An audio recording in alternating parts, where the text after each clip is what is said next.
I want to say in a serious way on what Becca said. Kit, I am on the European continent for a little while longer. So I Make your realize you move. also live here. I was actually in the UK recently. I'm sure you listen, so you know that. But Yeah, yeah, yeah. if you need anything, I'm a plane ride away, and you have a lot of money, so it's not even going to be an expensive venture for you, really.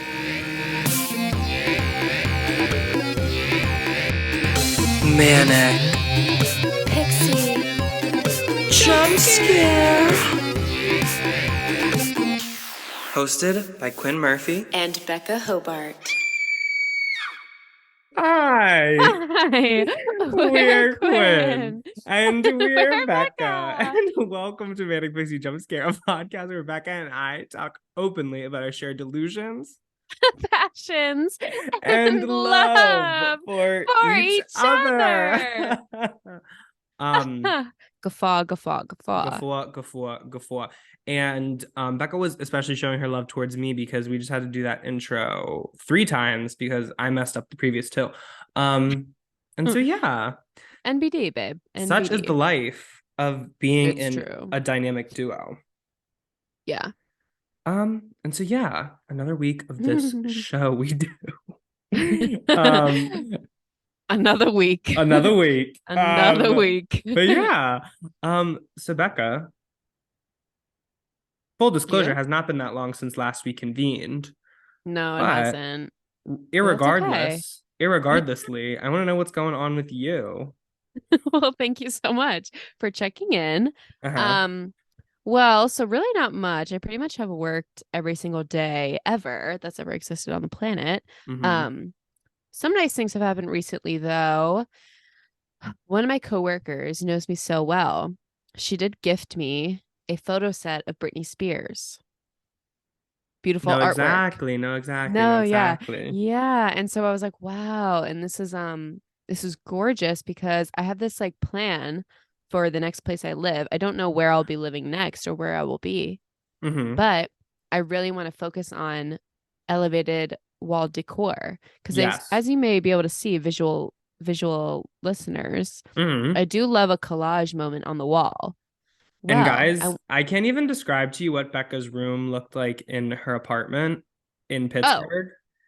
it was crazy. It was honestly like floor to ceiling, Ceiling. H2T, Yeah, yeah. like completely just covered in Covered in photos. posters and photos and like all this, Yeah. and not even posters you would buy. Becca literally like printed all of these out on like printing paper. And so they were all the same size too, which Yeah. was a So it cool looked design crazy. thing. Yeah. Well, thank you so much. Yeah, I just simply didn't, as a theater major, I did not need to use my printing money for anything for school. So I used it to bring me joy, actually. Although I will say one of my favorite jokes to tell in my career as a college tour guide, now defunct, thank Gorsh, Okay. in some moments. Yeah. One of my favorite things to tell was that like in our tour script, we would talk about the printing allowance we got because like Yeah. as a part of our tuition each semester, we got a printing allowance at our college. And with that, you could print out like 900 sheets of paper or something front and back using black and white ink. So very hard to Yeah. run out of printing paper. Not impossible, however, because I actually knew a theater major who ran out of printing paper my first semester at Pitt. She was like a senior when I was a freshman. Can And you, was it was, it? Yes, I thought yeah, it that. was, um, shout out if you're listening, might bleep that out, who knows, for just because I think it would be funny. It was. Yeah, but she came up to like 16 where we'd all hang out one day and she was like, does anybody have printing money? And I was like, sure. And because she was stage managing like production and she was in playwriting. Yeah, I was gonna Um, say, always and writing. playwriting used to be the professor at Pitt who teaches playwriting used to make you print out enough physical copies of each of your plays to be like read by people, like in the Oh my class. God. And the classes were at least 15 people. Yeah. And so, like, one time I wrote, like, well, my final play was like almost 30 pages. But one of my assignments, I like kind of went crazy for one of my assignments, and it was like a 14-page like play that wasn't technically a one act, but kind of was. Mm-hmm. And like if I had to print that out for like the 15 people in my class, like you run out of paper like pretty quickly. Yeah. And so I always say, most Pathfinders will tell you it's not impossible to run out of, or most Pathfinders will tell you they've never heard of maybe running out of printing paper. I am the exception. You're the anomaly. Yeah, Yeah. I'm so glad that that professor did need the semester I had her did have a full TA just to teach her how to use computers. We took a class with her the same semester, and same Yeah. for me. Yeah. By the time I took playwriting, it was online. Not Oh, like really? not taught online, but we would read the Oh, all the plays. copies. Yes, yeah, yeah. Same Yes, here. we could Same like use here. our devices to read the plays. Yeah, absolutely. Um, so yeah. But all that to say is that I love Britney Spears and I love gifts. Mm-hmm.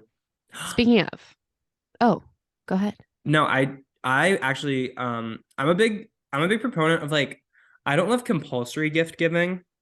Like like getting a gift for someone just because it's Christmas. Like I kind of hate that.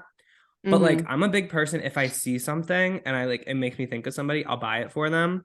And it just That's so happened to be sweet. near Christmas last year, or it might have been her birthday. I forget. But my one of my best friends, Kat, she's also a big Britney Spears fan. I And really need to meet Kat. you do. I So saw crazy. like a vinyl of, is there an album before Baby One More Time? Or is Baby One More Time her first Um, album? I think Baby One More Time is the first album. I saw a copy of Baby One More Time on vinyl, and so I bought it for Kat, and I either gave it to her for Christmas or her birthday. Oh my God. That's Yeah. so iconic. Mm-hmm. I love that. Yeah. I'm just excited. Yeah. Now I'm in the mood where like I'm excited for Christmas now. Oh, Um, 1000%. yeah. Work is doing a really crazy thing though, and they are playing Christmas music, but they are also playing normal music and just adding jingle bells. So it's like Wait, stuck with you, stuck with you, stuck with ding ding ding ding ding. that's crazy. And I'm like, whoa, whose job was that? Probably Nan's. It's also kind of crazy to me that you reached for Stuck With You like immediately. That song plays all the time. Really? Yeah. I suppose it was a number one. Yeah. It is my least favorite Ariana Grande song. I Really? say, yeah. I guess because that Mostly, man's on it. yeah, that little boy who's a man. Yeah. He bothers me a lot for some I found out reason. today, apparently he's really into Pokemon cards. What? Wait, what? What even do you mean? And how did you find that out? Okay, so I'm a big fan of Pokemon. Have been for a Really? long time in my life. Yeah, you don't know this about me? I guess I No. don't So is publicize Ariana it. Grande. I guess I don't publicize it that much, but like I Okay. am a big Pokemon fan. Love Like that. 21-year-old person. I'm actually really excited because the next Pokemon games, like the region, is inspired by Spain. And since I was just there, I'm gonna be able to like compare it. I'm gonna be like, Yeah, and get it. Nice. yeah, Andalusia. Anyway, but no, Barcelona. I was listening to this. I found this podcast. It's called, you'd actually probably like it because they've done a season on Twilight, but it's called like Yeah, I'm Big with you. Hit. I think is it called Big Hit? And yeah, the Big Hit show. It's a Spotify original. And they do seasons, and they each season is a different thing. So I think the first season was actually Twilight. Perfect. They've done another season on To Pimp a Butterfly, the Kendrick Lamar album. Um, there's another season, and then but their last season was on Pokemon, and I just found it randomly. And so this Hmm. guy is basically tracking the um like rise of Pokemon and stuff. And it's actually really interesting because Pokemon was kind of the Hmm. first Japanese export that like made it really big in America. Okay. And it caused a That would little bit make of like sense. cultural panic because it was something non-American, like Whoa. being like dominating American media. Yeah. And so he was talking about all the different things, and obviously the trading card franchise is part of that. And Pokemon trading cards became like a huge thing over the pandemic. And so he was Yeah. talking about, apparently there's this collector who has a bunch of rare cards, and he interviewed the collector. The collector said his collection is valued like over $10 million or something What the fuck? of Pokemon cards, and all he has are like hollow Charizards, which are holographic Charizard cards. And it's $10 million. Yeah. Um, Oh and my God. so yeah. But apparently Justin Bieber has like tried to like broker deals with him to try to buy like the Pokemon cards. And he also brokered a deal with Logan Paul and sold a What? Pokemon card to Logan Paul. Logan Paul is also apparently really into Pokemon and Pokemon cards. Apparently, one of Logan Paul's boxing matches, he wore like a $5,000 dollar Pokemon card like embossed or like in resin or something on like a chain around his neck. What is going on? I know, That's so right? random. Yeah. I mean, Ariana does have a Pokemon tattooed on her, but Which one? the little guy. That's a lot of them, The actually. I don't know if you okay. believe that or not. The little guy with the big ears. I want to say his name is like Cutie Patootie. Jigglypuff? Mm, The if little guy with he, the big Eevee. yeah, She has an Eevee tattoo. That's is so Evie boy cool. girl? What? Is Evie a boy or a girl? Both. Nice, No, and no, you would actually cool. like Eevee though, because not like both at one time, but they're either male or female. You would kind of like Eevee though, because Eevee's whole thing Wait, is that is Pokemon's like? Wait, is Evie like a specimen or is it a person? Like, is it a character or a genre? I of keep messing up the word. Pokemon, Like, is there like, are there like races in the Pokemon universe? their types. So like, there are multiple Pikachus. No. Well, okay. So Wait, there are types, right? So that's like, so okay, Pikachu is an electric type Pokemon, okay, and Eevee is a normal type Pokemon. okay. However, they've been doing this thing for the last couple of generations where they'll do regional forms. So, like, you know how elephants in Africa have shorter ears than elephants in Asia? Or no, that's exactly the opposite, actually. So, African elephants have like bigger ears than Asian elephants. I know that now. Sure Okay. do. So, trust me on Okay, that one. okay, Um, but Pokemon basically said, what if we did the same thing? And so they'll make like regional forms of different Pokemon. okay. So, So like like, Eevee is like elephant. It's not like the name of this one creature, no, it is. but there's multiple Eevee. Yes. Like Eevee is like saying like a tiger, like Eevee Yeah. is a species Okay, of yeah. Pokemon. Okay, yeah, yeah, yeah. Or Like no, it's like Yoda. I It's like Yoda. not I don't know if Yoda works in the same way. There's multiple. Yoda is like the type of creature it is. Oh, really? Yeah. Like his name is Cool. actually something else. Yeah. Grogu. Oh yeah. Yeah. So yeah, there are like multiple Okay. Eevees. Like multiple Eevees exist in the world. Whew. I didn't But know some that all. Pokemon there's only one, like allegedly, but not really. Oh, like Not in if you're an extinct brand. like in like the lore. In like the Oh, lore, okay. there's only like for legendary Pokemon, there's only supposed to be one. But Oh, okay. then, um All right. anyway. But you would like Eevee because Eevee's whole thing is that its genes are like unstable. And so it actually evolves into a bunch of different Pokemon, OMG. like based on what you give it. So it is a cutie, like if you give it a muffin. Yeah, but like if the muffin were like a stone. Wow. Well, And you can actually, see it.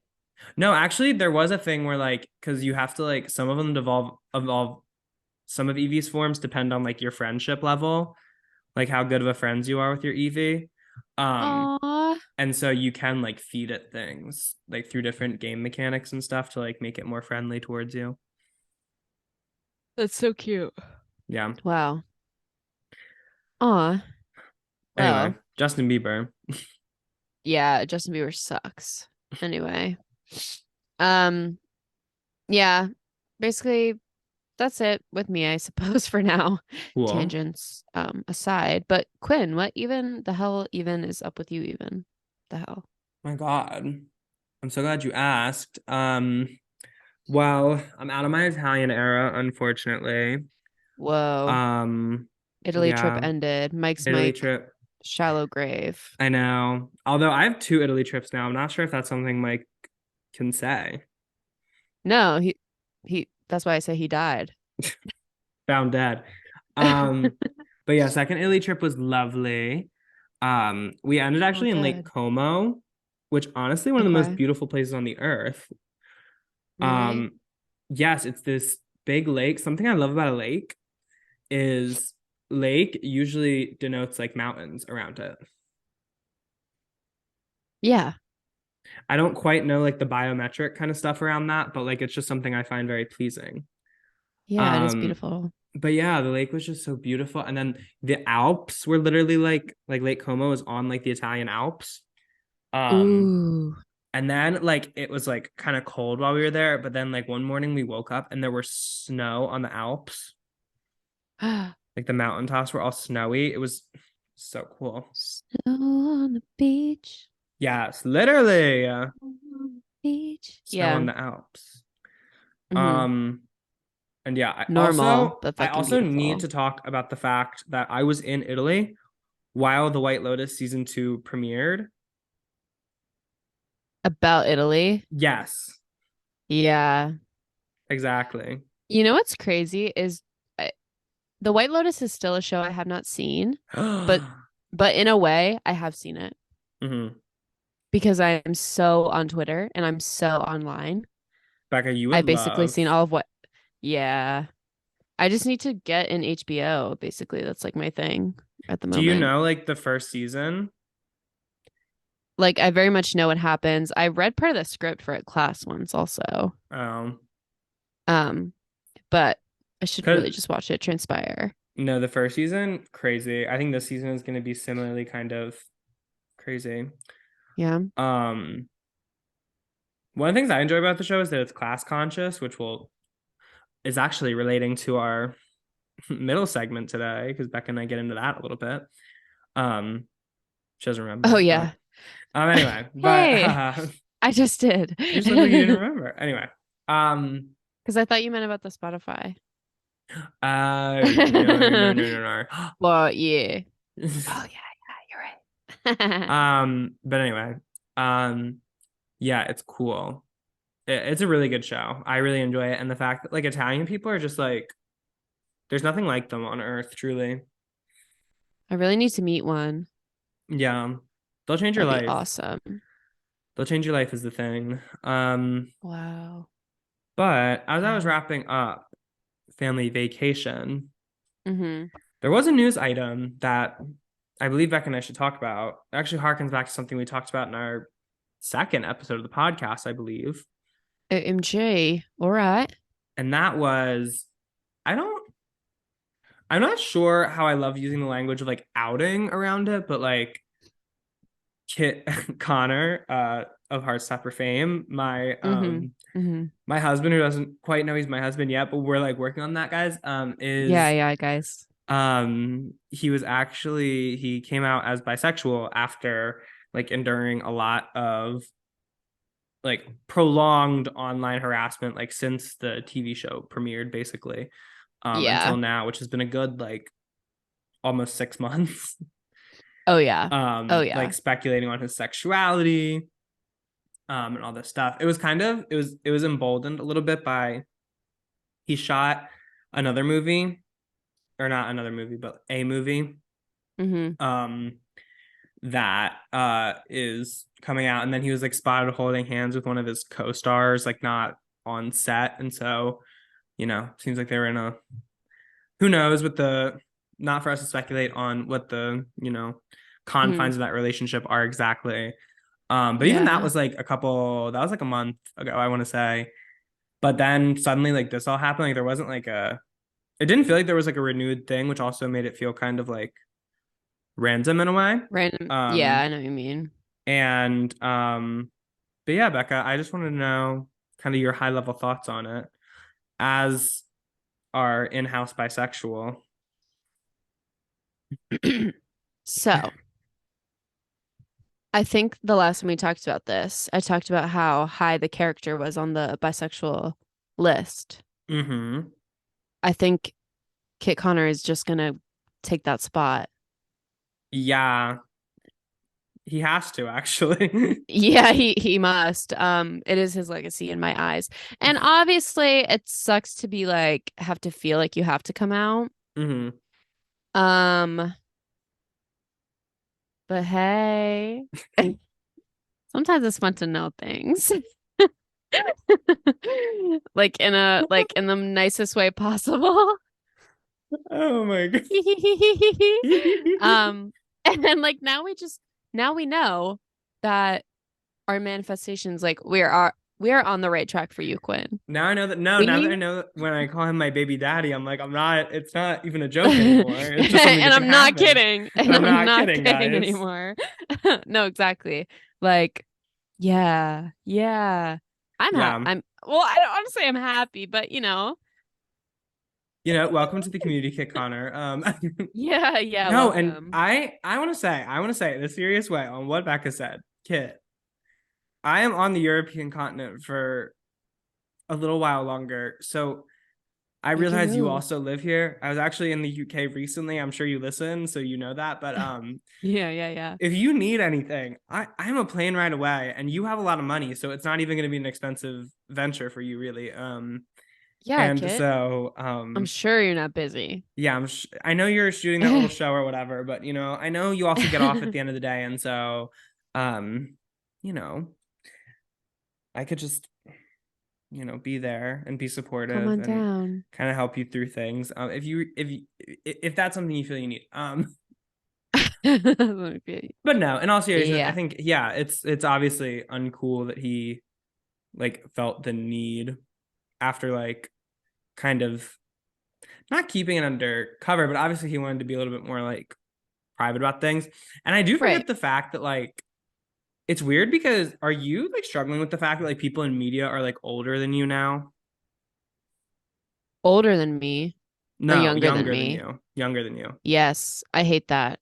No, because I like hate I'd be it. like, oh, he's my age, but then I'm like, oh, he's actually just turned 18 last year. No, yeah. I'm like, oh, I'm Um, not a 16-year-old girl anymore. no, I'm a yeah. 23-year-old girgirl. I'm 22, actually, not 23. Sorry. Yeah. And I'm a soon to be 22-year-old person as well. And so it is because like, oh my God. I feel like I always think it's like I'm always like I always think that I'm like it's like how you still think like it's 2010 and so you're like oh 2000 that was like 10 years ago. No, I feel like that with literally. like I feel like that with like I'm 20 so like an 18-year-old is only like 2 years younger than me, but no, that's fully like almost 4 years younger than me, mama. um yeah, let that sink in, let that sink in, girl. Like, I hate that. No, yeah. And so that Ugh. is that is like really that is really young I have in to like the constantly remind grand myself scheme of that things. Oprah did not make it big until like 50. Yeah. Like, guys, No, I it's think about that a okay. lot. I think about that a Whew. lot. Whew. I can't let Okay. myself think for too long about how Lord and Taylor Swift both produced Melodrama and Speak Now, respectively, at 20. Because ow. I can't think about that. I can't let Ow. myself. Um, I can't dwell on that. It was the past. but yeah, I Lana Del Rey is like 37 though. she old as the damn hill, that girl. She old as fuck. Yeah, Um, shouts out. but yeah, Kit Connor, obviously not cool. And I've kind of had I think this was nice because I feel like we have to be done with like queer baiting, like and I'm a part of the problem. Like we have to kind of stop using that term to like describe people. And I'm part of the problem. I feel like I've talked about it on this podcast before. I don't know, Oh, but we have to stop using that word to kind of like talk about people, and it's more of like a media thing. yeah. Um and I do think there is something, and this is kind of independent of like the whole Kit Connor situation, because I never identified Kit Connor as like this type of person, but Right. I just like whenever I said queer baiting, it was just about the fact that it is for how much things have like progressed, it is still very hard to be a queer person in the public eye Mm-hmm. and to like exist fully as a queer person in the public eye, especially. Yeah. And so sometimes people who are openly queer, I think of like Lil Nas X as an example, Mm-hmm.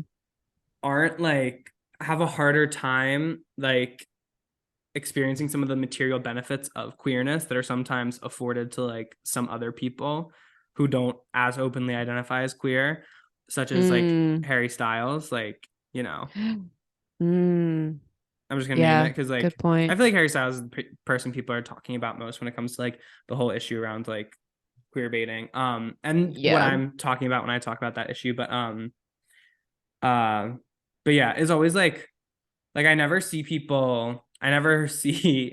but like because Lil Nas X has publicly said, "Oh, I'm gay," it gives people carte blanche to say, for example, like, "Oh, he just makes being gay his like whole thing, and he just like sticks being gay in our face."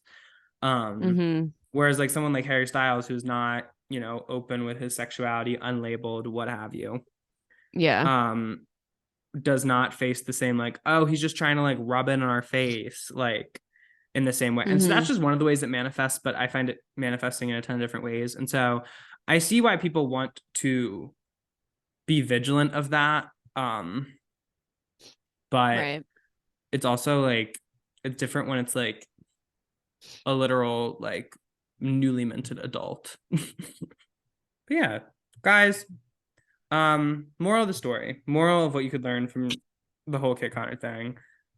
And it's kind of what we already talked about in our coming out episode, but just, come out on your own terms. Mm-hmm. Try not to feel the pressure. But even if you do, I just know that there's like a whole community of people out there. I don't know what I could be laughing at right now in this No, I serious don't know. Yeah, it's moment. crazy. Yeah, I'm sorry. Um, but just know there's like people out there and stuff that can help you and like want to support you. Um, and so yeah. Pride Well, on. and Kit Pride again, activated. Pride activate and Kit again. It's just a plane ride away. I'm right here. A Even simple if plane ride. even if I end up going somewhere else, you still got that Netflix check, so you can fly me out, girl. So run it.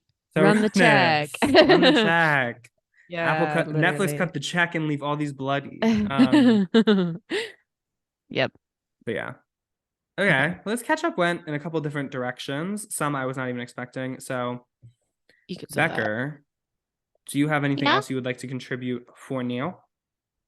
Um, I don't know. I don't think so because guys, I learned a lot. I learned a lot about Pokemon and about Lil Nas X. Yeah. Lil, Lil Nas. Lol. um, Perfect. okay. Then we're gonna throw to a break. And when we come back, it's actually gonna be a past version of ourselves. And Becca is going to Diane Sawyer around the room and ask me Mm-hmm. everything she's ever wanted to ask me. Um, and so yeah. Yay.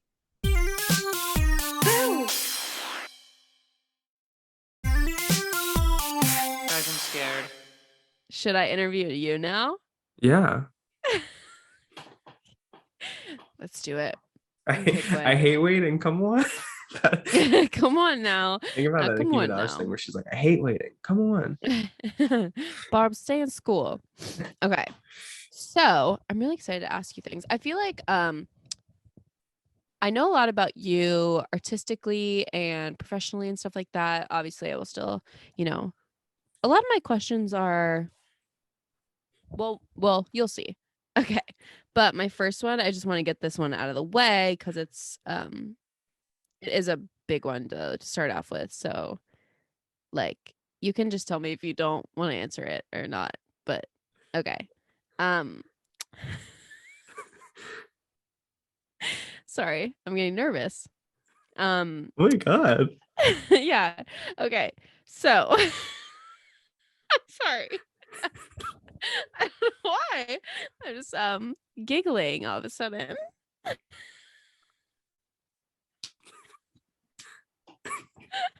She's larfing over there. It's probably my period. Anyway. Okay. So my first question is, did you hear? God dang. This is so crazy. This is not even funny. It's crazy because it's not even funny. Okay. Did you hear Laurel or Yanny in that video? I heard I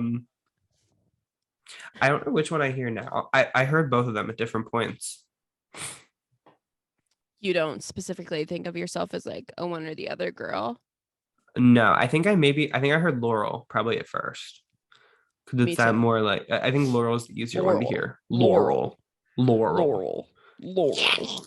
Like Yep. because I always found that stuff interesting. Like I always try to hack into things like that. Okay, yeah. And so I was always like looking like how can people hear Yanny, and then I eventually heard it. Mhm. Same with like the black dress. and gold, the dress. What did you see? I think I saw black and blue Blue. originally. Me too. But if you look at it a certain way, you can see the white and gold, I find. It's true. It's true. And It's so all I about would just perspective. like that's kind of the crazy thing because you can just like look back and forth and see different things. Mhm. Yeah. Okay, well, thank you. You're like, you can feel free not to answer this. The joke of me asking that and building it up like that was basically ruined by how hilarious I found it. But anywho, thank you. So good. That's out of the way. Woo. All right. So woo. All right. Okay, and then my first real question is I'm starting young like you did. And I am curious how, unlike me, your parents are not divorced. Yes. And I'm curious on how you growing up and like being in a nuclear family maybe has influenced like your ideas about relationships and families, and if it's like changed in any way your aspirations. It also has a lot to do with obviously like work and like familial structure is tied in with like making money. So if that's also influenced anything, I'd be happy to hear about that. This is a big question as I'm literally on family vacation. It's a huge one. Yeah, I hope they don't wake up. Somebody wake her up. Have you ever seen that meme? It's like she better wake up. I'm so fucking hungry. It's like somebody sleeping on like a subway rack. Oh my god. Oh wait, yeah. Oh my god. That's a really interesting question. So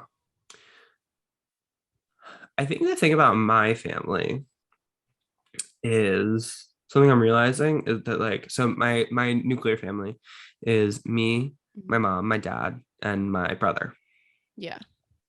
And whatever cavalcade of animals we have at any given time. Yeah. Because there's always been a lot of animals. So yeah, we were always close or not we were always close, and I think part of the reason that is because we don't like have a super big extended family. Okay. So my mom is like one of three, my dad's one of two, and then my mom's sisters both have two kids, and then my dad's brother had like one kid. So I didn't have I don't have like a ton of cousins, and even then like growing up like I saw them and stuff, but it's just I never really like related to them. Gotcha. In like a huge way. And like some of my my aunt, one aunt lives in like Texas, like and so obviously her family was like away and stuff like that, and so we are just like never super close, like extended family, and like so it was just kind of about kind of the nuclear family. Yeah. And something that's kind of interesting about my family is that we all have very big personalities. Um, Mm-hmm. like all of us. And so we're also all different elements in like the signs. I'm a Sagittarius, my brother's a Cancer, my dad's a Libra, and my mom's a Taurus. Yeah. So it's the damn Oh my avatar at the God. dinner table. Um, Literally. I can't imagine. and so it's all just like, and I was actually talking to my mom about it this week, and um, I appreciate my parents because our house was not one where we just had to like accept what our parents said all the Mm, time. Like my okay. parents did not rule with an iron fist at all. Okay. Um, they were a lot more, I didn't realize it at the time, but they were a lot more understanding and a lot more um loving and a lot more like, I don't know what the word is, but like open to just like Okay. letting us do our thing a little bit, like both me and my brother, That's um, nice. and supporting us. And Mm-hmm. it took me to like get to college because like, obviously like growing up in like a small town, I like wanted to get away so bad. Right. And college was the way to do that. And like I remember like I was like, oh, Mm-hmm. like a bat out of hell. I like shot out of Hokassen. And then like as I progressed through Mm-hmm. college and like kind of it was kind of hard like negotiating with my family, like especially like the first winter break after college. I found it like so hard, like because it was just like a transitional Mm. phase in life. But I totally lost my train of thought. um, oh, but I didn't realize that like my family was like unique in that way where like I felt like I had a voice my whole life and I felt like I could say when Mm-hmm. things were bothering me and I felt like my parents would like do something about it. Where like not everybody has that. Yeah. And yeah, Mm. it was just always stressed like my family supported one another. Um, and we all throughout my childhood and still today we all show up for each other in different ways. Um, Mm-hmm. and so yeah, we also we're that family that had like dinner together every night, like or most night, like obviously not like every night, but like most nights, especially like weeknights, like school nights, all that kind of stuff. Me and my family, like Yeah. we all sat down and ate dinner together, like at our table. Um, Yeah. and like talked about our days and like we knew what was going on in each other's lives and all that kind of stuff. Um, and so yeah, I guess when I think about, because I definitely do want to have a family at some point in my life, Mm-hmm. have like my own family. Um, and I'm also really excited. I'm like so excited for my brother to have children. Oh, Um, yeah. and like even because I know this is specifically about like my nuclear family, but like, my friends, Mm-hmm. like I consider family as well. Like my great Mm-hmm. friendships, I very much consider family. Mm-hmm. And so like my friend Tony from high school is one person who I always think about like when he has a kid. Maybe it's just because I think he's gonna be one of the first of my friends to like have a family in that way. I think about Mm-hmm. that and I'm like, oh my God. I'm like I like genuinely find myself excited for that kind of thing. Um Mm-hmm. and so yeah, I definitely and yeah, just kind of building a network of support in that way because I do think my family has supported each other in a bunch of different ways. My parents were always driving me around, especially like after I got like really into theater. They're always driving me around to Mm-hmm. like rehearsal and like school and like all of it. And so they showed up for me in that way. My mom has Mm-hmm. owned a business my entire life, and so my like all of us in my family have had to make sacrifices for her business. And my brother and my dad also have their own things that we've had to support them through. Um, Mm-hmm. and so yeah, that's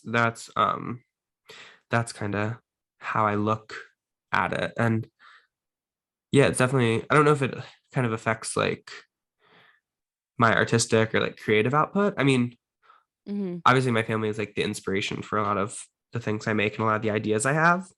Uh-huh. Um, and they obviously impact how I look at the world.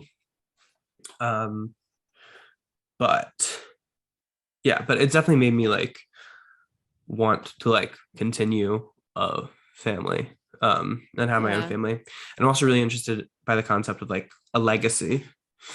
And Mm. it's kind of it's the kind of easiest way to, not easiest, but it's challenging, but it's kind of the most immediate way to like leave a legacy if you like leave a human being here with like Yeah. Yeah. that Things to you do. raised. A Yeah. to-do list. Yeah. No, it's true. No, it's true. Wow. Interesting. Um, do you this is kind of leads into my next question. And it's also something I'm just curious about because I forget how you define yourself politically. Uh-huh. And I'm wondering how your family's politics have affected your own. Because I know that you are in a lot of ways, actually, like politically, you care about that. Yes. And Hmm. you I'm sure it defines your art in some ways Oh yeah, because you are very definitely like specifically. Yeah. an activist person, but one of those people who does a lot. But yeah, so I'm wondering if there's like a background there, something either you're like agreeing with or maybe like defying against. That's the story I'm Yeah, writing. yeah, and so my even nuclear family, like in the same way we're like different elements, like we're very across like the ideological spectrum. Gotcha. Um, I would say like my dad and my dad's like my dad's like probably like center right. Like my dad, like you know how dads say crazy things sometimes, but like Mm-hmm. I Mm-hmm. think like Mm-hmm. he's always been like kind of like a center right kind of person in like an American context. Um, Yeah. my mom's always been like center left in the same way. Like I've always understood my mom's like a Democrat, um, Yeah. and all that kind of stuff. And then my brother is definitely like my brother. It's kind of harder to talk about my brother and I because I feel like there's realignments going on politically, like especially for people Mm. our age, where like Yeah. certain people are starting to believe like it's just realigned like things that used to be right and used to be left or used to be Democrat and used to be Republican. It's starting to like blur a little bit more, I think, with people our Mm-hmm. age. Yeah. Um, and so my brother's hard to pin down politically in like Mm-hmm. he's harder to pin down politically. Definitely not as like I would definitely describe myself as like when I do want to do this I do want to do like a bigger episode about all this, but Mm-hmm. I do want to whenever I take like the political compass or like 8 values, I always get like an anarcho like socialist. Um Gotcha. so like Yeah. very, very far to the left. Yeah. I am. But honestly, a lot of that kind of came from a lot of that stuff has been born on the internet and like my exposure to the internet. Um, Yeah. because I wanted to get into this. I was upset we couldn't talk about this more in the formative media one because I forgot. But honestly, being on YouTube when I was a teenager, Mm-hmm. apart with being like affirming for like sexuality and gender stuff that was going on at the time, was also really interesting because that kind of informed my political identity. Because like watching people like Tyler Oakley or something like that led me to other people that allowed me to learn more about like social justice issues. And so Yeah. I became very like interested in that. Mm-hmm. What I think was like the thing that like really like politicized me and made me like really interested is the Trayvon Martin shooting. Okay. Yeah. Like I remember that must have happened when I was like 13 or something. And I remember that just being a flashpoint for me because I just remember seeing all the stuff about it and being like so like repulsed and disgusted about how a black Mm-hmm. teenager was basically just like existing and doing like regular stuff. And this guy Yeah. just fucking shot him. And then the guy Yeah. got off because they were like, oh yeah, black teenagers shouldn't be allowed to do that kind of thing. Um, Yeah. and it's just it was so fucked up. And then Yeah. to just see it continue to happen, it's always Mm-hmm. been something so painful to me about the the society in which we live. And yeah, and so obviously when like the George Floyd stuff happened a couple years ago, it was weird to see people like contending with that for the first time. Yeah. Because it's like, Yeah. guys, like this has been going on for such a long time, and longer even Mm-hmm. than Trayvon Martin. It just wasn't publicized in the same way, and um, but yeah, stuff like that has been happening for so long. And then I was Mm-hmm. definitely more like, that was kind of like my first political awakening. That was more social, I would say. And Yeah. then the past couple years, I've been really getting into like more economic like concerns, like starting to Yeah. understand like the struggles specifically of like working class people in the United States, um Yeah. and like how economics and cultural stuff all like interact to create people's like political identities. Yeah. And yeah, I just I find politics like super fascinating. um Mm-hmm. I told you I watch it like sports, like Yeah. the midterms are what, a week away, like, or no, on Tuesday, like that's gonna be like a big night for me. I It's your made World Series. oh yeah, like for 2020 I made electoral college like forecast. Like I made my Oh own yeah? personal forecast, and I think I got it I didn't get the states all right, but I got the number exactly right. Word. Like I You got know, oh, what? sorry. I was gonna say, 2020 was my first time voting, Uh-huh. and I was interviewed by the news. Oh my god. Yeah. So there's like news The footage of me news. somewhere. Yeah, the news. Big news. um but yeah, I did like a presidential election projection. I think I was off. I think I was definitely more off for the Senate. Okay. I'm doing a Senate projection for this one. um but yeah, I just find it really interesting. Which is kind of it, in the same way as watching a sports team, it's ultimately upsetting because like, Yeah. yeah, and it makes it even more upsetting because like in a sport, like it ultimately doesn't matter how your baseball team Yeah. like does, but Yeah. like what I'm watching like does matter. Like, It matters so much, actually. but most of the people who run like make it not matter. And so that's just something I'm reaching in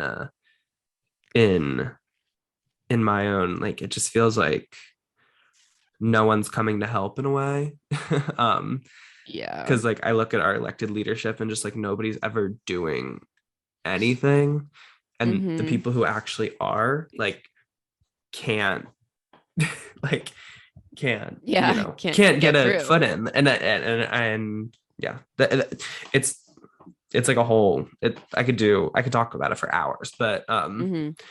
I think there's just a lot of stuff about our political system that's like so fucked up, and Yeah. I think And we all terrible. think there are certain problems, but like diagnosing the actual problem is something that's going to take like a really long time.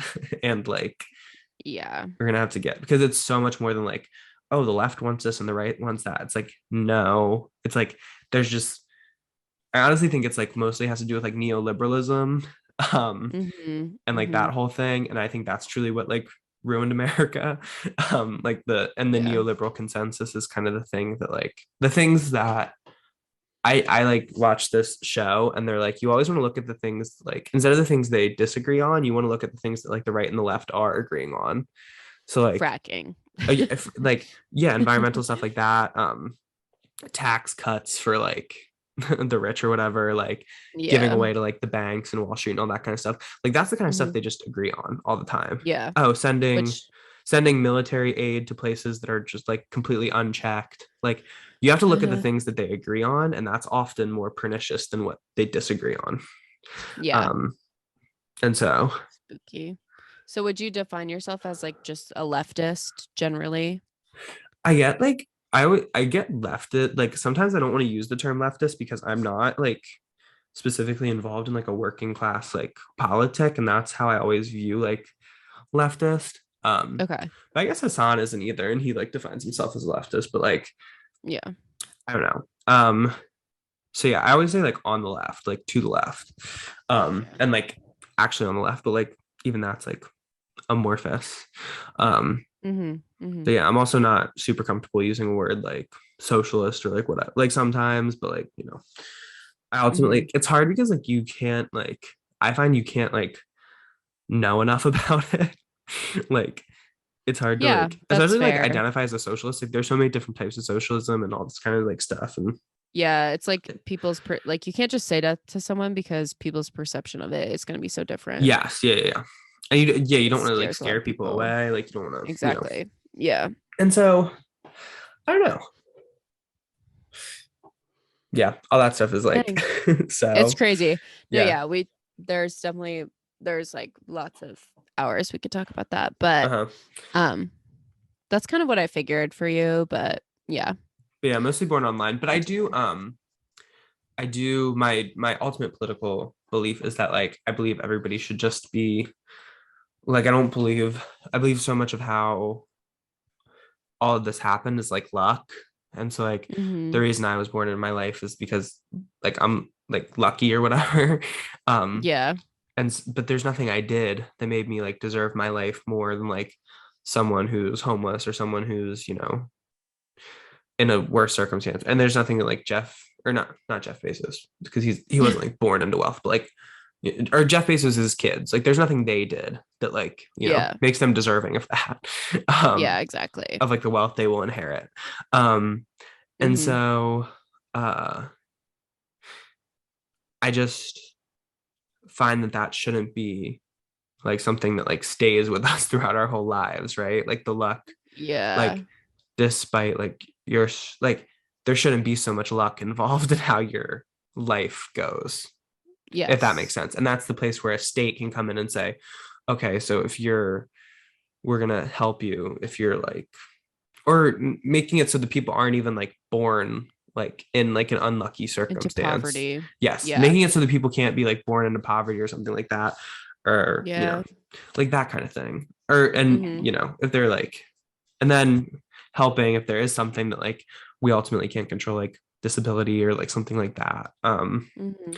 But I just believe that like everybody should just have the same access to opportunities, and I believe it is the role of the state to like, to some extent, to provide to make sure that everybody has equal access. Um, Yeah.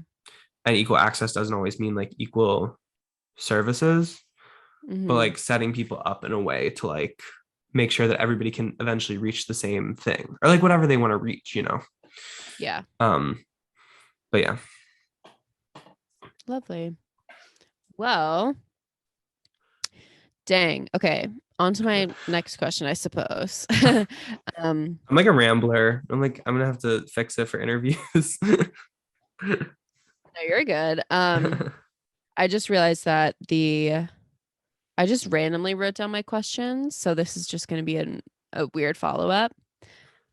What is a moment alterred your brain chemistry in your youth? Like, what is a moment, when you think of something and you're like, oh my God, that's like technically I'm always thinking about it.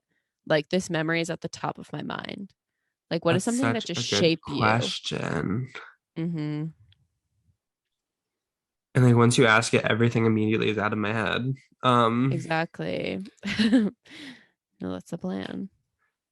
I'll go with like a positive one, I guess, because I'm thinking of a positive. I feel like I might be trying to think of like a negative one. um, but taking it to like a more positive one.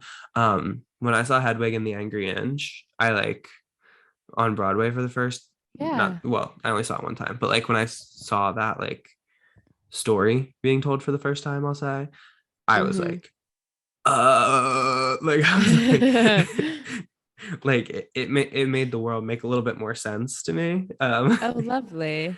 Uh and so yeah, so it was spring break of eighth grade. And me and my mom, because I lived in Delaware, so I'm only like 2 hours away from New York City. And so my Yeah. mom and I used to go up to New York a lot and like see shows and stuff. And we would just go to like TKTS and like just get whatever like the cheap tickets were. Like we would just like we wouldn't even go up there with like a plan. Um Yeah. and so we just decided to do that because we didn't have anything to do for spring break. I remember randomly also I got a terrible haircut like right before this. like it was still in like my bowl cut phase, and they like botched Oh, my oh shit God. up at the barber. Like They botched my bowl cut. me and my mom went to Madame Tussauds on this one. Hmm. And like my hair just looks so fucked up in some of the pictures. It's crazy. It's crazy. But but yeah, we just ended up buying tickets to Hedwig and the Angry Inch. I think because like we knew Neil Patrick Harris was like originated the role, but Neil Patrick Harris wasn't even in it anymore. And so anyway, Hmm. so um we go, and it's like the whole concept of the show is that it's like a one night only thing. Um Mm. and so and like just immediately, because it's just like everything that like speaks to me a little bit. Like it was just like it's also like it's a one night like rock concert, and so the music is much more like influenced by rock and roll, and it wasn't like Hmm. it wasn't created in a theater. It was created in like music bars and like dive bars and stuff, like in New York City. Yeah. And so it has that feel. And so I just remember sitting there, and like me and my mom just had like completely different reactions to it, because my mom was just like my mom my mom was just like, it's so loud. Like she kept It's saying so that to me loud. at parts. She's like, it's so loud, and I'm like, yeah, it's part of what's great about it. Hmm. But yeah, and Hedwig is just the story of like this transsexual like rock star who like Hmm. was born in East Berlin and finds her way out, um because she identifies as a gay man, and then she like was with this, I forget what they were called, I was just in Berlin, but like with this like American officer. And so Hmm. but she medically transitioned so that it was like normal for them to be together, and he like brought her Yeah. to America. And then Hmm. she started dating this like rock star, and they wrote songs together, and then the rock star stole all of her songs, and so that's why she's doing the show. Hmm. um and it was just like all this like stuff, like all these meditations on queerness, on like individuality, on like belonging. It's all wrapped Hmm. up in that show, and I just Yeah. found it so incredibly powerful. It's funny, it's funny, it's sad, it's heartbreaking, it's like it's every, you go through like every emotion in like a 90-minute span, and you like Yeah. and you it's just such a complex thing. It's just Mhm. such a complex like show to get into. um Yeah. And it's crazy that like all of that, well, most of that storytelling is just coming out of one person. oh yeah, and that's kind of, Like, yeah. wow, Mhm. it's gorgeous. I I think love it the music. Yeah, and I think it was the first time like I think it was probably the first time like on stage, because it's also hard being in theater, like existing as I do, because the like the like sometimes it feels like the roles aren't like written for people like me, or actually it is like that a lot of the time. Like the Hmm. roles aren't written for people like me, like queer people who are like, bigger, and like, like all that kind of stuff. And so like that's not who like the roles in theater are written for, or at least in like the super well-known shows and stuff like that. Hmm. um but like it was so cool to see like someone who I felt was like me, and who understood some of the things I understood about the world, and that they could be on a stage like that. Yeah. And yeah, I saw John Cameron Mitchell, who was like the like who's wrote Hedwig and all that kind of stuff. I saw him in the role, and it was really funny because Hmm. he like broke his foot during rehearsals, and so but he still did the show. Oh, And so they wow. wrote in all these jokes About about the foot being the broken, foot. because he had to That's like funny. elevate it throughout the show, and so he was always like yelling at like his boyfriend to bring him a box to put the like foot up on. It was just like everything about the show is just like genius. Like Hmm. it just has that status to me where it's like it will always just be this like genius thing for me. Beck and I were on a podcast, Never Saw the Light of Day, about Hedwig, and like I rewatched it, and I was just like, oh, like it's but yeah, that was something that rewired my brain chemistry, and I kind of am always thinking about it. I love that. I love Mhm. that. I feel like that's what Scream did for me. Mm. In so many ways. This kid came into work today. He was 5 and he was like, "I like your ghost face tattoo." How do you know who that is? I feel Anyway, like Ghostface is like one of the most iconic things. Like even if you don't like, I knew but he was Ghostface 5. before what? He was I like know, but I 5. knew Ghostface before I knew what like Scream was.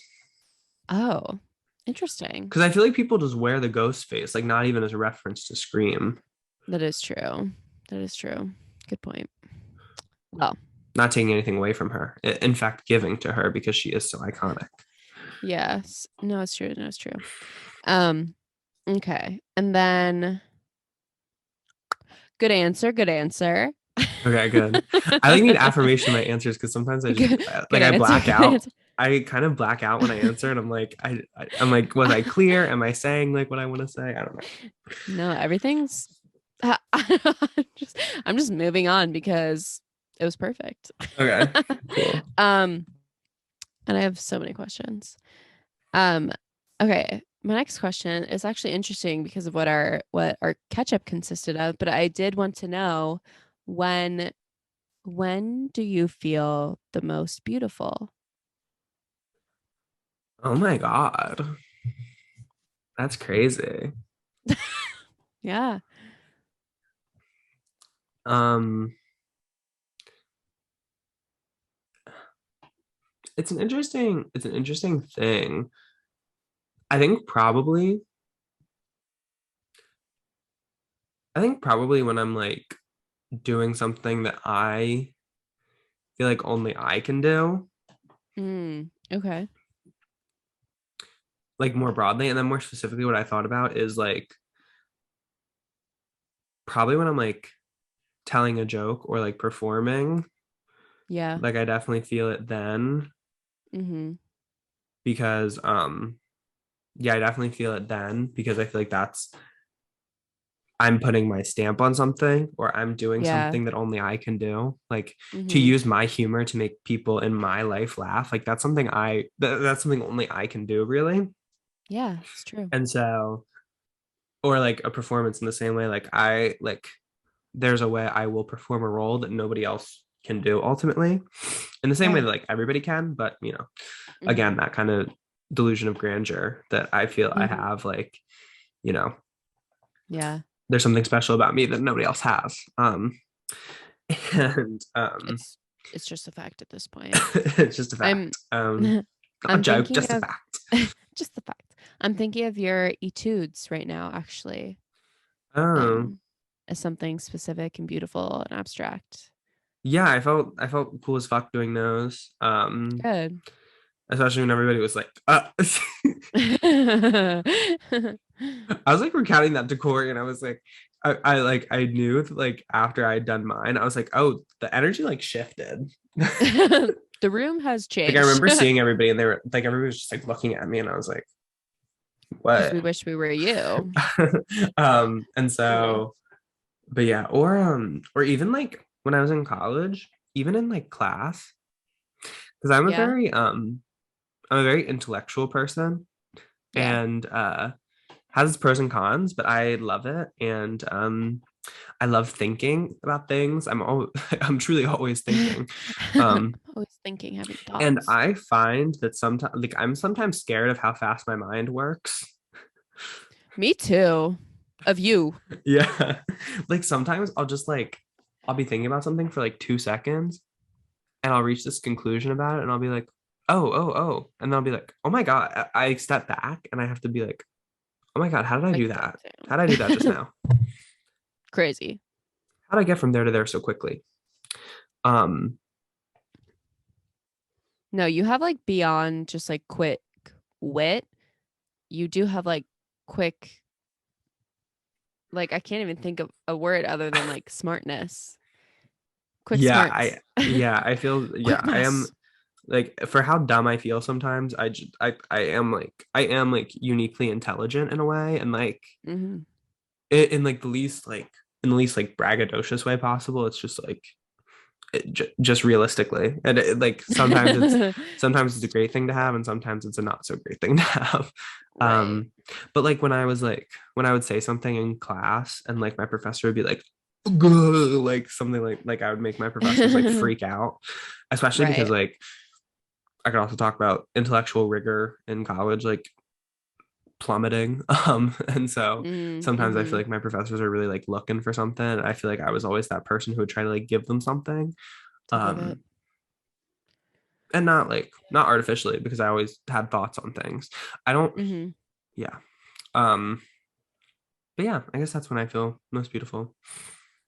When I I'm love that using, answer. probably when I'm using my intellect to distill it to its Lovely. smallest form. I love that. Yeah, I think it is. That is very beautiful of you to be so smart and big brained. All right. Um, and then of course, this does kind of tie along with that because you are so smart and so good at so many things. But I want to know what is something that you feel like you would be like absolutely impeccable at if you had just like a little more time, a little more practice, and like a little more resources. Like you're on the verge of just being so good at this thing. Ah, that's really interesting. And it's something I'm not already considered like good at. Yeah, no, you're not there yet. You'd be maybe an amateur. Mm, For me, it's floating. I feel like I'm almost there. almost there, guys. Probably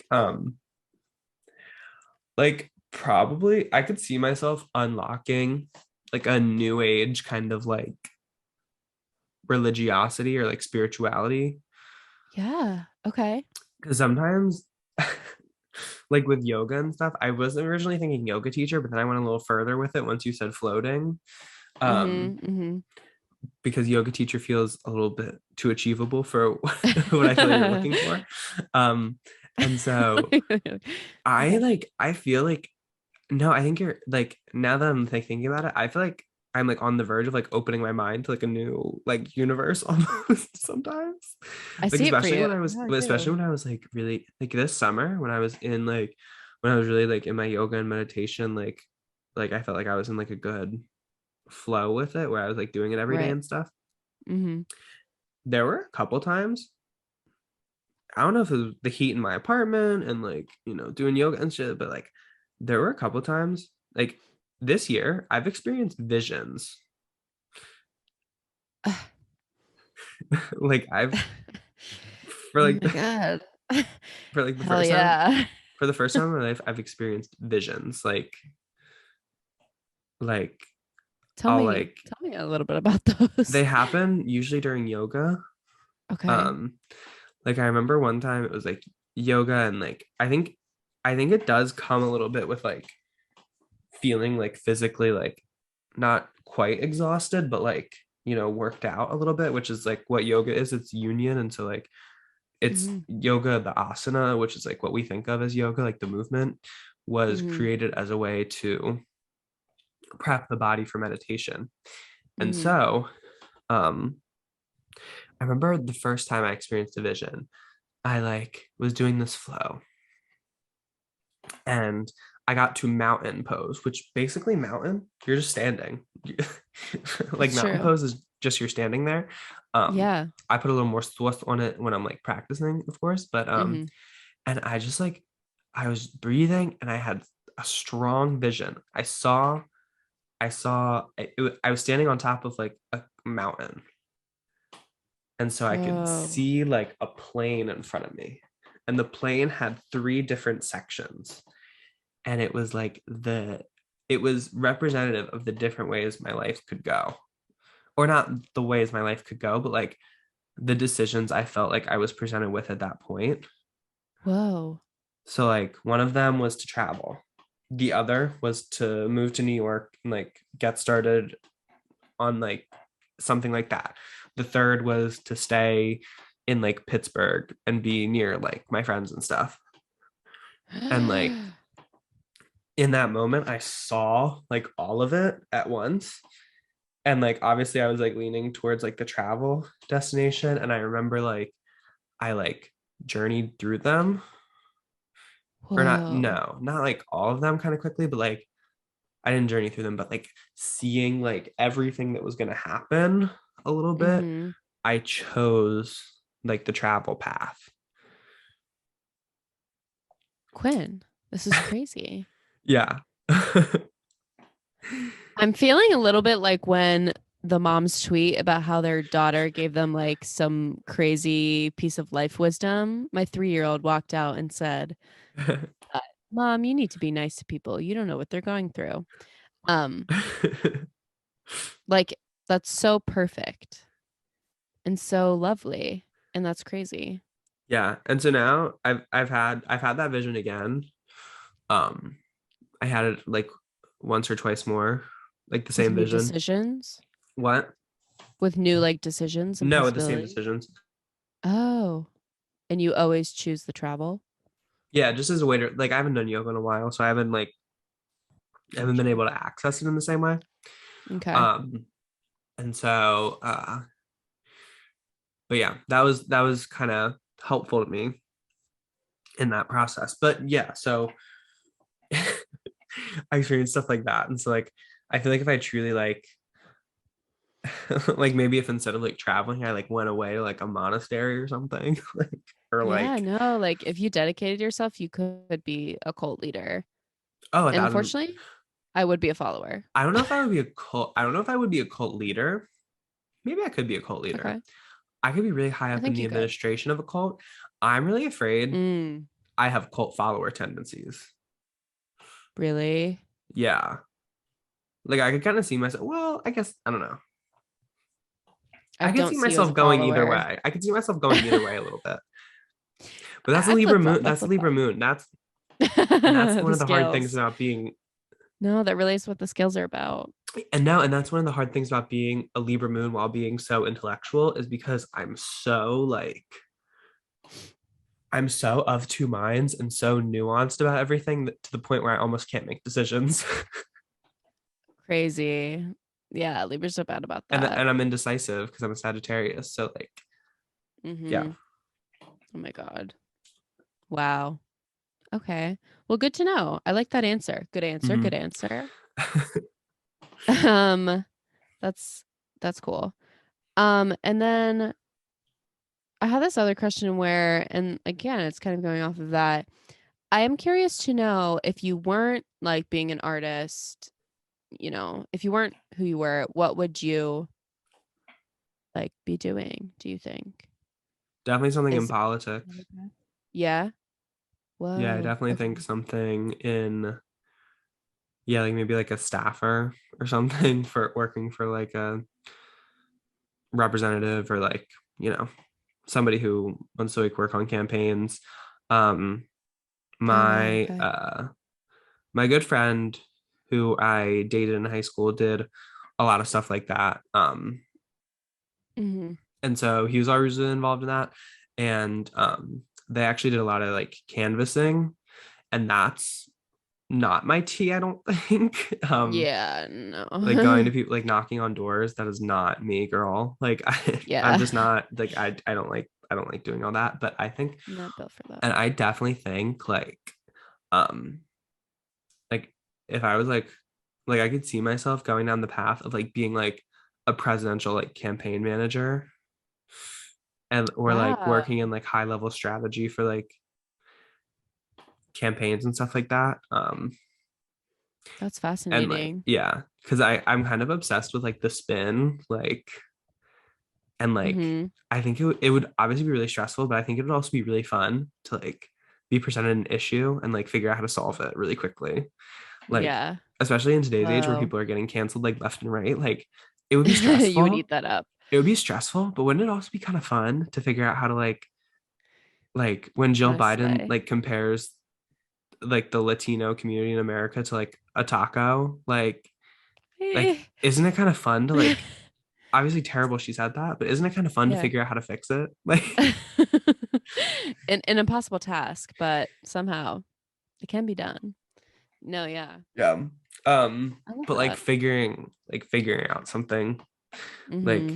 I think I would be really good at that. And that was I Yeah. did after the election of 2016, I did like consider like being like I did consider just being like um I was like, what am I doing? Like being like, oh, I need to do art. Like when like it feels like the world is in shambles. Like I feel like I could be better used like trying to figure that out. But then I was like, I'll let somebody else get that. Yeah.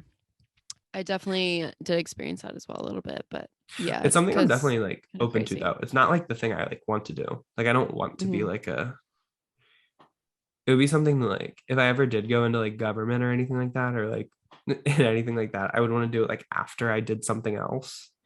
Yeah, I hear you. Because I think those are like, anyway. Okay, good answer. Good answer. I could see that for you. Yeah, I don't know what else. I can't picture you being like a doctor. Oh my God, no. Ugh. The squelching of bodies, I don't think you could deal with.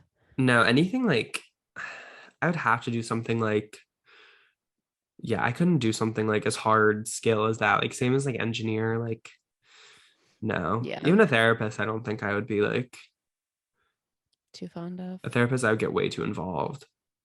Mm. Literally, I'll Like start making moves on the people they tell me about. I'd be a good social worker. Like Yeah. I'd be I also thought of a chef randomly. Can you cook? Nobody like it. Well, like, Okay. yeah. Anyone everyone can cook. Anyone can cook. Rakakuni. Yeah. Interesting. Staffer. Okay. Well, yeah. Good answer. Good answer. And then two more questions, second to last. I'm curious how we talked in the coming out episode about like our um like sexualities and identities that way and stuff. uh, But I'm curious how you sort of came to terms with your gender identity because I don't think I really know too much about that. And like, her. was it a journey that was happening like parallel to your like queerness journey and, or was it like an after thing? I don't know. It was a little bit after, but it was something I always kind of Mm-hmm. felt. Um, Okay. if anything, I know I just said in the coming out episode that was like, oh, I always knew, like to say like I always knew I was queer is kind of inauthentic in like a sexuality Mm-hmm. way. Oh, this is Mm-hmm. interesting. Oh, this is interesting now that I'm thinking about it. Because sexuality is something you don't like, you know, you're not always a sexual being in the same way you're always like a gendered being in our society, I find. And Yeah. so, like at 4, you're not like, oh, I'm like in love with that person because you're like 4, you don't know what that is. But like at 4, you know what gender is. Yeah. Um, Yep. I knew gender just wasn't something I jived with, or it was something that I didn't fit Gotcha. in with. Like the understanding that my society had of it, I did not fit in with. Because my mom will tell stories Gotcha. about like, my mom just told me like yesterday, like I was I would like always pick up like sparkly purses or like jewelry and stuff like that. Like I've always been attracted to that kind of stuff. Um, Mm-hmm. and my mom tried really hard to like protect it. And so when it was one of those things where like, yeah, I kind of always knew, but like I had to get the language. And so like people weren't talking about like, I've always, I more identify as like, yeah, so it eventually all became like one thing to me. And so like when I found like the Mm-hmm. label queer and I realized I could be like a little bit more like, you know, I was kind of doing unlabeled before it was cool to like do unlabeled in a way. Um, Slay. before Yeah. like straight men were doing unlabeled. And so uh um but yeah, and so when I found out it could all kind of be one thing, it was kind of nice because I was like, Mm-hmm. okay, then I can just be whoever I want to be. And even now, I just find it all like labels, and I just find it all like so like. Do you know who I've been watching a lot of videos of this week? Who? Pete Burns. Are you aware at all? Oh my God, Becca, you would love Pete Burns. Wait, I feel like I recognize the name. You know, you spin me right Oh. round, baby, right round. Yeah. Yeah, so he's the vocalist like on that song, Okay, but slay. he's kind of most notable for being on Celebrity Big Brother in 2006. Okay. Okay.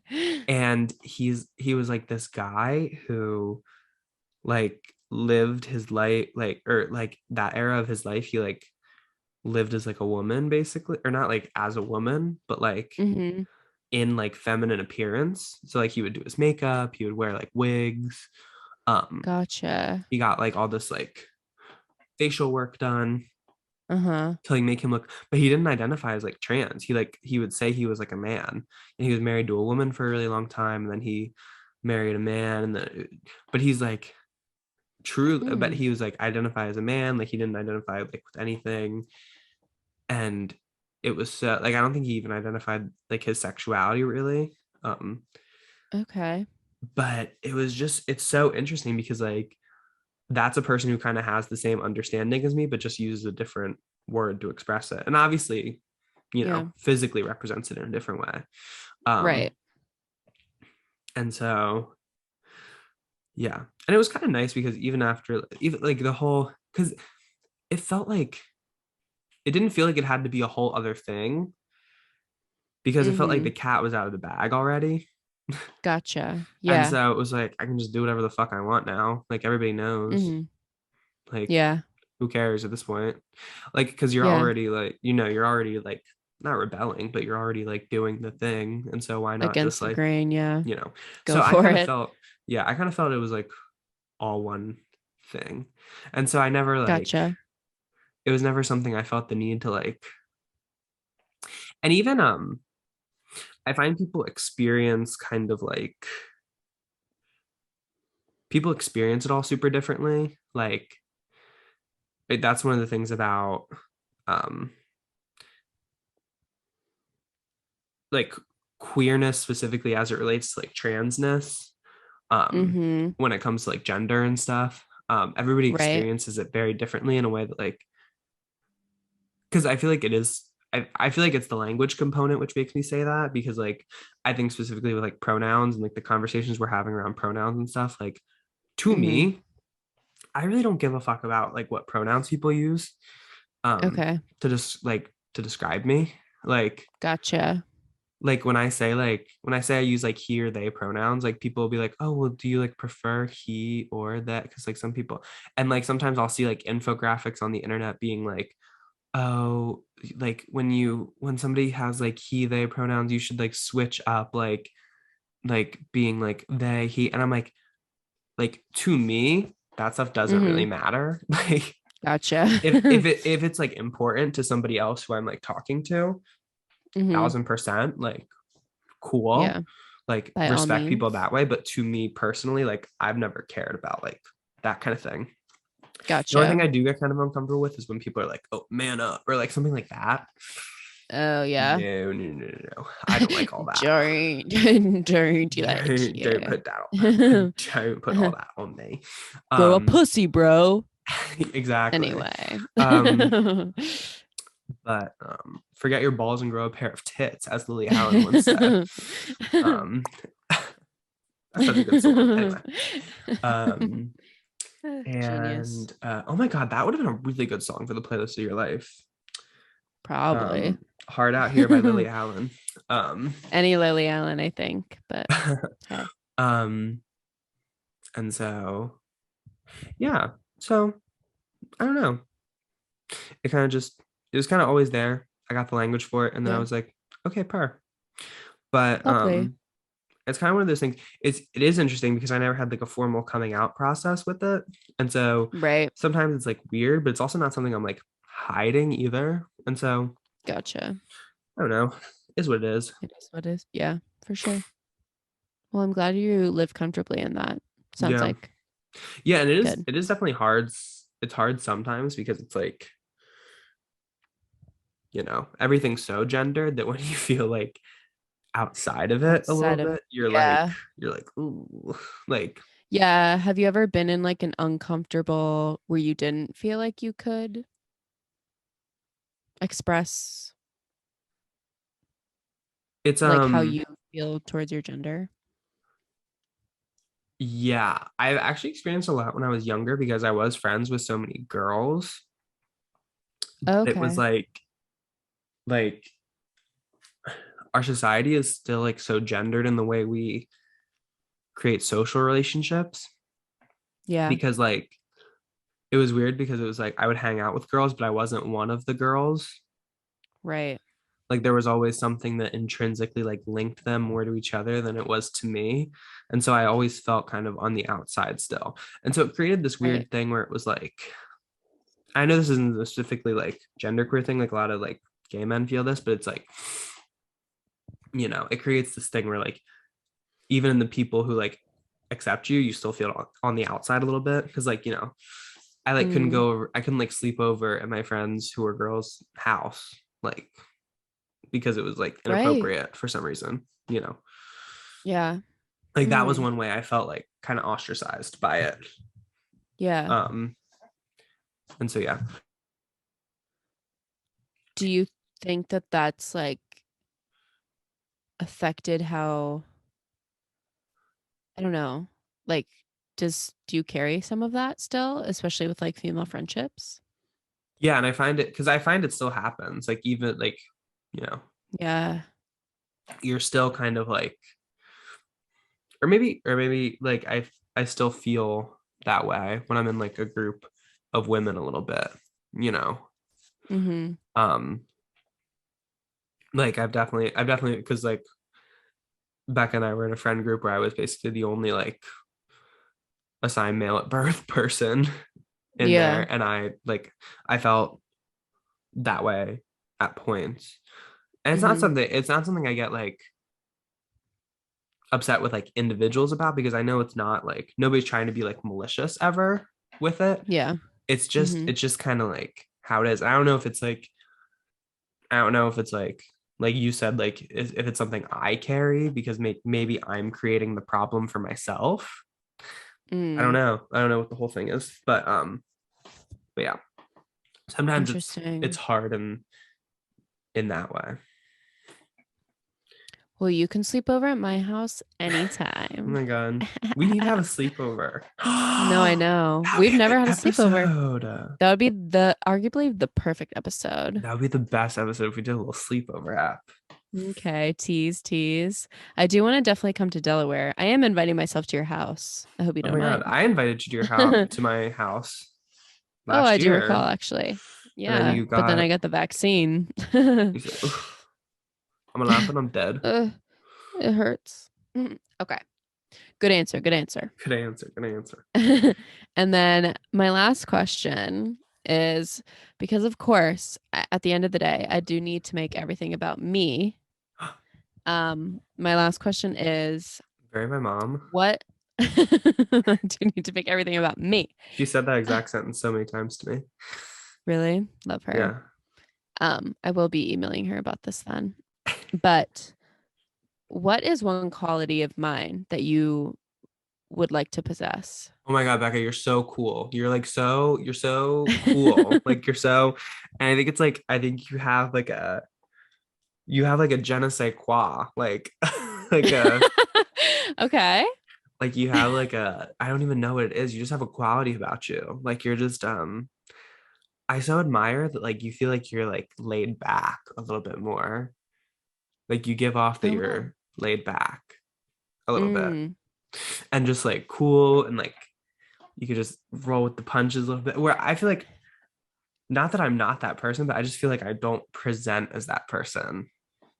oh, you're maybe a little more type A. Yes. Yeah, I do or not even type like presenting to people as like type A, but like Uh-huh. because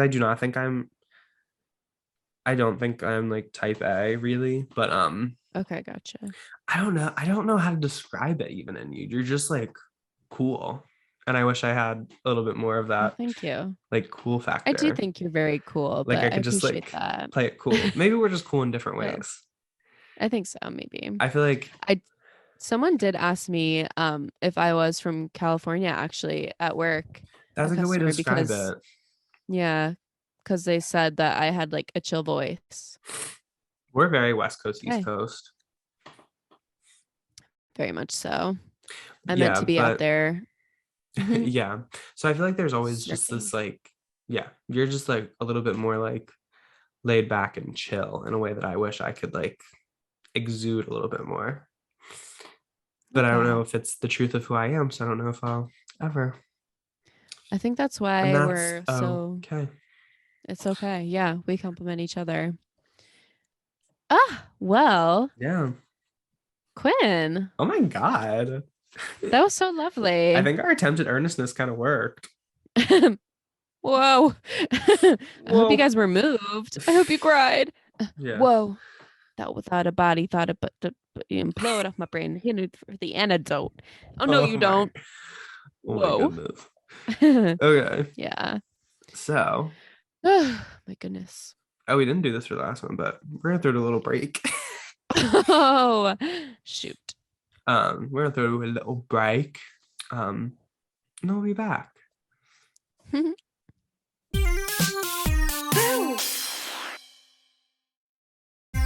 Guys, I'm scared.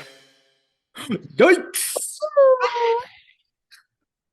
Never again. Oh, Okay, guys. So we're back. And so what I would like to say is that we are back to do our weekly segments. And I don't know why I found that funny. Oh God. Okay. And so the first of those being comment corner. Guys, thank you for delivering lately. Um, it's still not enough. You guys can never, just like parents, we are your parents and you will never be good enough. no. So keep writing in until you are. Keep trying because maybe you're capable of it. But we did get a nice little YouTube comment on an episode that said, and it's a statement, it's a loaded statement, but Mhm. the comment reads, "You guys should do a high episode." And to me, I agree. And to me, I agree. We've had this idea since I believe our Since first production conception. meeting. Yeah. Yeah. That was always the And idea. yeah, it is and I'm glad that someone else recognizes it and Mhm. actively wants it. Yes. I mean, as soon as Quinn and I are both in a legal area to do it, or can at least argue that we are, Yeah. In an then undisclosed location. yeah, it seems perfect. I'm Yeah. always in an undisclosed location. You guys know me. I'd be moving around. Why do you think that is?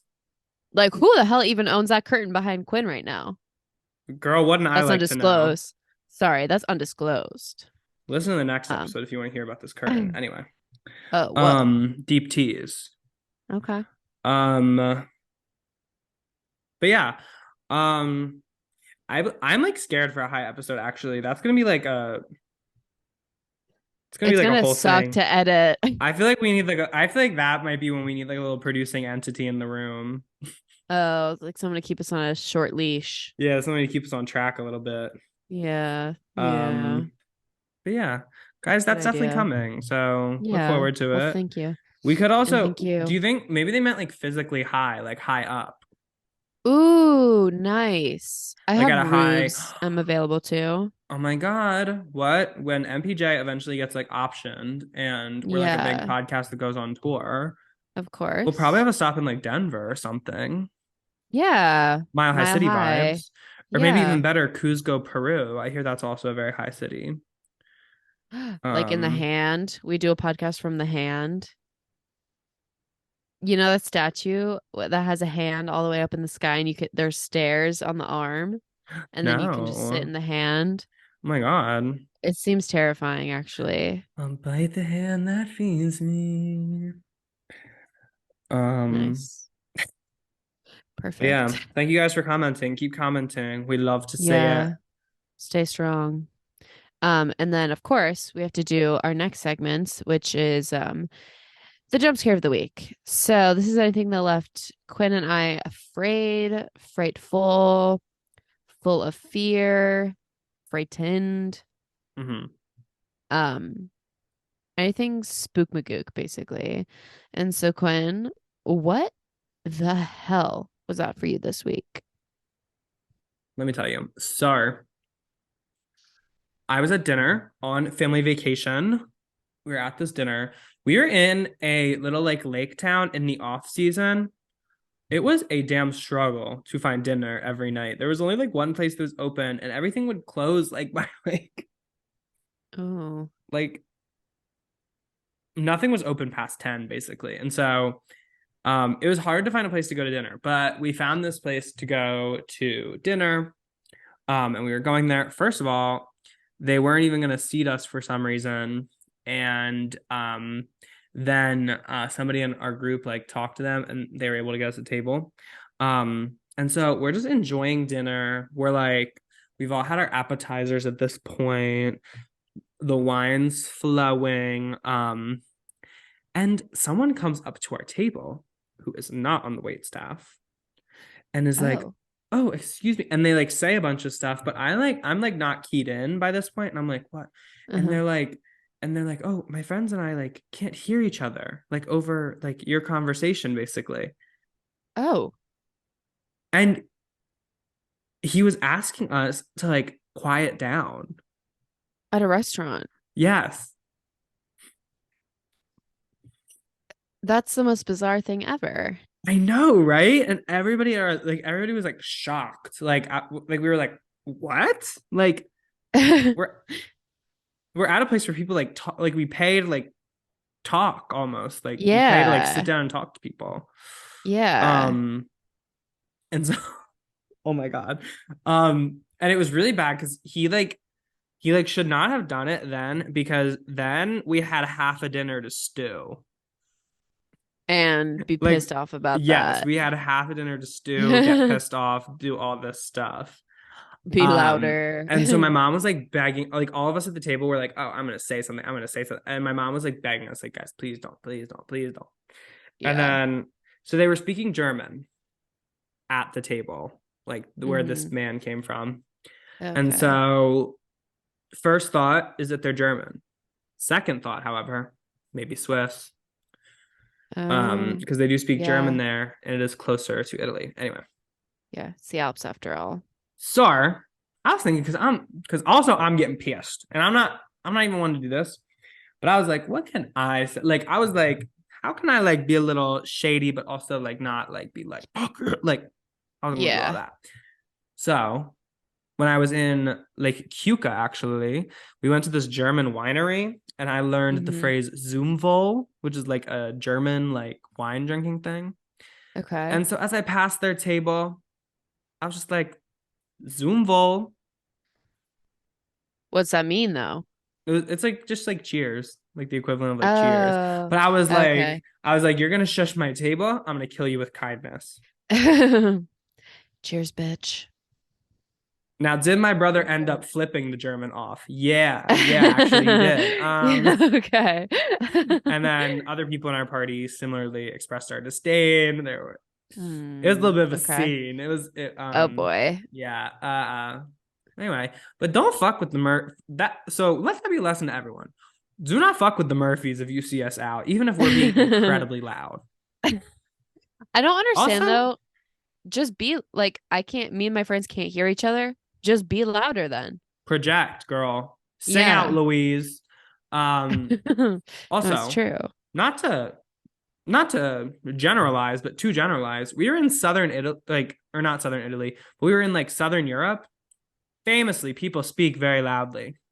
Italians are supposed to be so loud, guys. That's Same like with the whole point. Spanish people say Yeah. like it's like a whole it's It's just a a whole culture. stereotype, guys. Are you missing Exactly. out? Yeah. So Yeah. that's weird. So that was my jump scare a little bit. Yeah.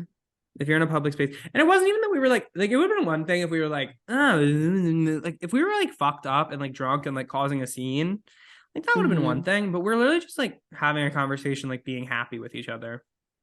And why Mm, do yeah. you got to take it upon yourself to ruin that? German Literally. slash Swiss man, It's maybe. sad. It's Anyway, sad. Damn. so that was my jump scare this week. Becca, I'm gonna turn the question on you. Play an Uno reverse card of sorts. Whoa. Okay. All right. And what was your jump scare this week? So, like so many of my other jump scares, I'm just constantly complaining about money and how scary it is and how expensive things are. But I would really like to bring up how expensive stuff is. Guys, to pay for food, like, are you kidding? Say it. Say it. Also, I'm so glad that we are now using like reusable bags and that it's like a whole thing. Uh-huh. But as a store, you need to have at least one bag in case someone doesn't have a bag. Like Mm. the grocery stores near me don't have bags anymore. Is it like a whole, because they did that in Delaware like a couple years ago. Yeah, like there's just no like, and they're like, oh yeah, you need to bring your own bag. And it's like, okay, so tell me before I got here. That's crazy. That's also upsetting because like we don't live there. Like Delaware, I'm never prepared for because I don't live there consistently, but like I return there sometimes. And then I'll be Hmm. like buying a huge ass thing from Wawa and they'll be like, okay. I have to like, Good luck carrying I'm that like out. Adele scooping No. up her Grammys. Like, No, exactly. And it's like, yeah, so it's just annoying to buy things now. My work is getting rid of our bags. It's crazy. But, rock on planet Earth, woo woo, whatever. do you know what actually is the most expensive thing a person can do? I'm pretty sure. Refuel a car. No, even more so than that, because like I just always assume gas is gonna be more Uh, expensive than like you want it to be. Other things, yeah. Something I'm never never something that never fails to shock me how expensive it is. Uber Eatsing, Door Dashing, Grub I find it Hubbing. I find it unacceptable. People No, order literally. work like at work, they order their lunch in and it's like $55. You're No. kidding. People who do it consistently, because like I'll do it like maybe like once like a quarter, like a financial quarter. Yeah, exactly. Like I'm not that girl who's like Uber Eatsing everything, Yeah. but some people are like always like doing it. And I'm like, Yeah. so where are you getting this money from, girl? Exactly. Oh, so you're a Because billionaire. no, literally, one time I was sick, I think, and so I Uber Eats a Roots Bowl to my house, Uh-huh. which it was like a salad place. Rebecca and I went to college on Yeah. Atwood Street, like right, literally it was On your on my street. street I lived on, like That's how ill you were? 2 blocks Damn. away. Yeah. Yeah. I Uber Eats a Roots Bowl to myself, and it was like double the price. No, it's crazy. Like it's just stupid. And I mean, I think that restaurants should be paid fairly and that Uber drivers should be paid fairly.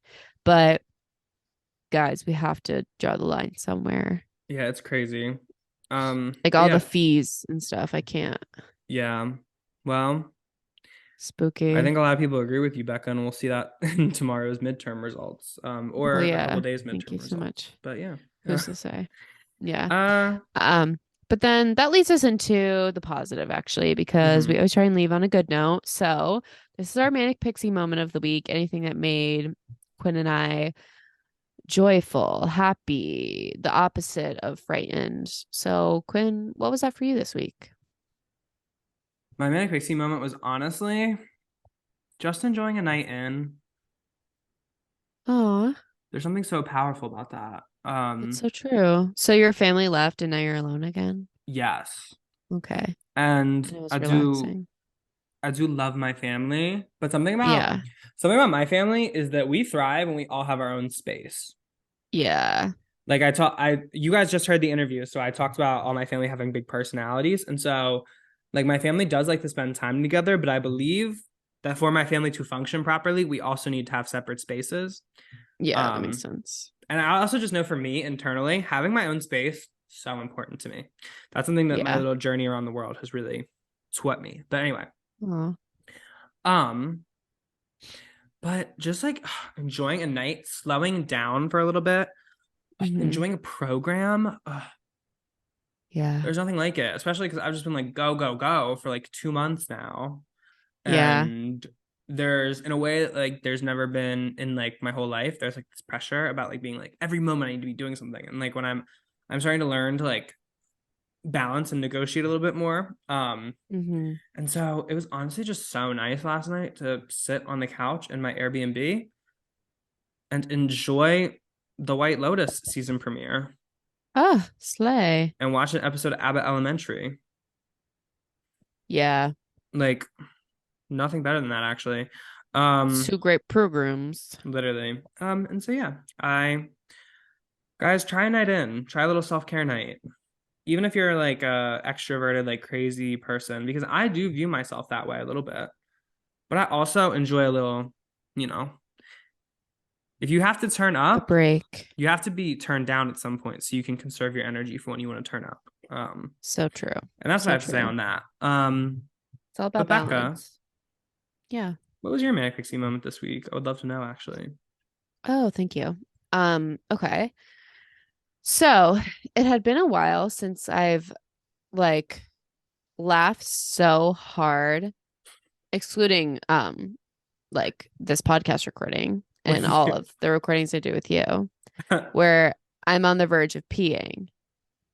Wait, I guess I should connect that. I it's been so long since I almost peed from laughter. Mm-hmm. And at work the other day, like the four closers, all of us, like we could not stop fucking giggling, bro. Like we were just giggling.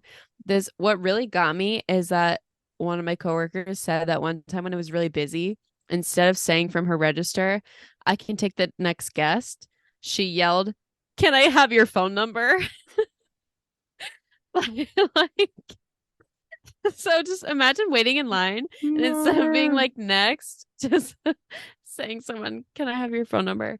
And something about it just set me off and I started crying. Not and even I like, was it in like they thought the person was attractive way, or was it just because it was like, I need your Ultra Rewards information? No, she accidentally said it. Like she meant to say, I can take the next guest. And she accidentally said, "Can I get your phone number?" Did she get the number? Well, of course, because the woman checked out. And Okay. when I'm on shift, everyone gets a phone number. Trust. Trust. Fucking trust. I will get your personal information. Fucking trust. Today. But yeah, I just really needed that absolute laughter in my workplace, and I'm glad it happened. Yeah. Yeah. And so, yeah. So literally our show. But Becca, if people want to keep up with you, how in the hell can they even do that these days? Yeah. They can follow me on Instagram at Becca Hobart, Twitter, Bex Gloss, Spotify, Bex Gloss. Mm-hmm. And they can also find me on TikTok, Where Y'all Going During World War III. They can also find me ripping down my neighbor's Blue Lives Matter flag at 6 a.m. on a Tuesday. Good for you. Thank you. Quinn, where can people keep up with you individually? You can find me at Quinn P. Murphy on Instagram or TikTok. And then at Quinn P. Murphy _ on Twitter. You can also find me swinging from a rubber band. Pop goes the rubber band. What color was my blood? Leave that in the comments down below. What color you thought my blood was. Arrow. And Becca, how can people keep up with the show if they are so inclined? They can follow Manic Pixie Jump Scare on Instagram, TikTok, and YouTube, where we post the podcast at a length. And you can also comment on there for comment corners, guys. You don't have to email in, but also email in.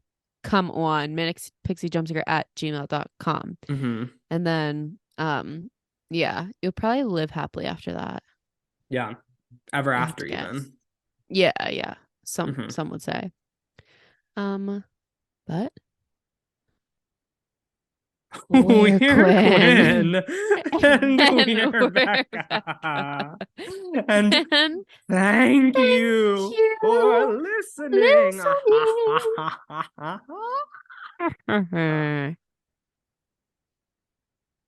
I realized I'm in like a public like Airbnb, so like semi-public, and like there are people living next to me, and so maybe I shouldn't be so loud, but you know. Oh, that's okay. Podcast over now. Manic Pixie Jump Scare is hosted by Quinn Murphy and Becca Hobart. Executive produced by Quinn Murphy and Becca Hobart. Sound and video editing by Quinn Murphy. Social media management and highlights by Becca Hobart. And our theme song was written by Quinn Murphy, Becca Hobart, and Nandita Mahesh.